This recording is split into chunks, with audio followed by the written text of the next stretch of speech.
గడుస్తుంది. శివ అమ్మగారు చనిపోయిన రోజు వచ్చింది.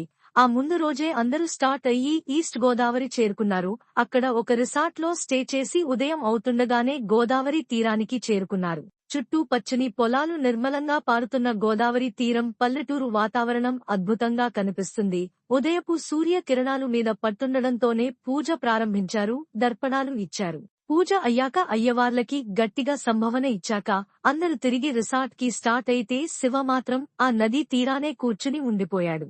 ఎవరు తనని కదపలేదు. తన మనసు ఇప్పుడు ఎలా ఉంటాడో అందరికీ తెలుసు. సో అందరూ సైలెంట్ గా రిసార్ట్ కి వెళ్లిపోయారు. గోదావరినే తీక్షణంగా చూస్తున్న శివ మనసులో ఎన్నో వేల ప్రకంపనలు. తన ప్రమేయం లేకుండానే కదిలిపోతున్న ఆలోచనలతో కంట్లో నుంచి నీళ్లు వస్తూనే, వాటికి ఆనకట్ట లేనట్టు వస్తూనే ఉన్నాయి. వాటిని తుడుచుకోవాలి అన్న ఆలోచన కూడా లేకుండా తన ఆలోచనలో తాను ఉన్నాడు.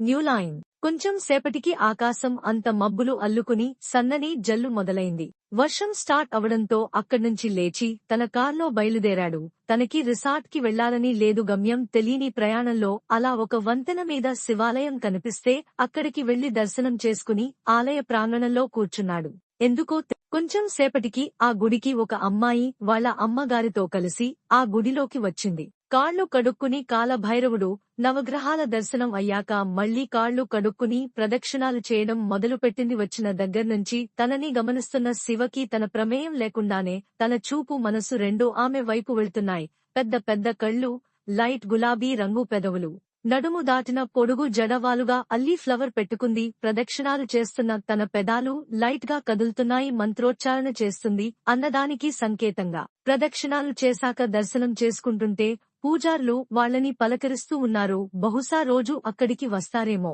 దర్శనం అయ్యాక వచ్చి తన పక్కనే కూర్చుంటే అప్పటివరకు నిర్మలంగా ఉన్న గుండె సడి ఒక్కసారిగా పెరిగింది. తన దగ్గర్నుంచి వస్తున్న చందనము, గులాబీల పరిమళం తనని వివసుడ్ని చేస్తున్నట్టు అనిపించింది.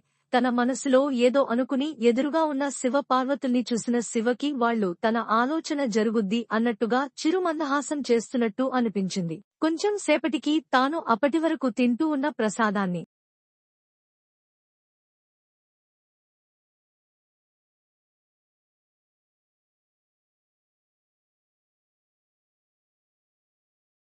శివ చేతిలో పెట్టి వాళ్ళ అమ్మగారితో కలిసి వెళ్లిపోయింది. అప్పటివరకు ఏదో ఆలోచిస్తూ ఉన్న శివ తను గుడి దాటడంతోనే తన వెనకే వాళ్ళ ఇంటి వరకు వెళ్లి ఆ ఇల్లు చూసి ఎవరికో ఫోన్ చేసి ఏదో చెప్పి మళ్లీ ఆ ఇంటి వైపు చూసి తను ఎక్కువ సేపు అక్కడ ఉండటం మంచిది కాదని డైరెక్ట్ గా రిసార్ట్ కి తిరిగి వచ్చేశాడు.